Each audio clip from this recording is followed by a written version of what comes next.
আজকে আমি আবার একটা অর্গানাইজার কিনলাম, তোমাদের দেখাবো ঠাকুরের জন্য। ঠাকুরের জায়গাটা ভীষণ মেসি হয়ে আছে, তো সেই জন্য ভাবলাম যে ঠাকুরের জন্য একটা অর্গানাইজার কিনি।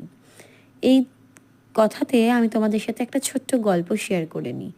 ঠাকুরের আসন আমাদের বাড়িতে আছে, যেমন আমাদের কুলদেবতা আছেন, ঠিক সেই রকমই আমি এই ঠাকুর, আমার ঘরে যে ঠাকুরের আসনটা এখন আছে, এটা আমি যেখানে থাকতাম আগে সাঁওতালডি, সেইখানকার আমি পেতেছিলাম সেখানে এই ঠাকুরটা।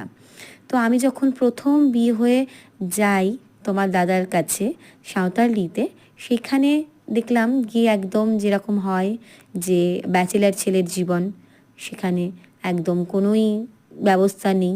তো আমি গিয়ে পড়লাম একদম একা, কেউ নেই সঙ্গে বড়রা। গিয়ে একটা ঠাকুরের আসন পাতলাম। সেই ঠাকুর আস্তে আস্তে বাড়তে বাড়তে অনেকগুলো ঠাকুর হয়ে গেল।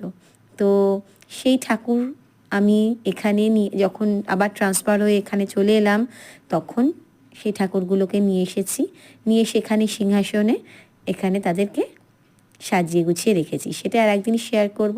আজকেই অর্গানাইজারটা কিনেছি, এটা ঠাকুরের জিনিসগুলো রাখবো বলে রেখে কেমন লাগছে তোমাদের সাথে আর একদিন শেয়ার করব।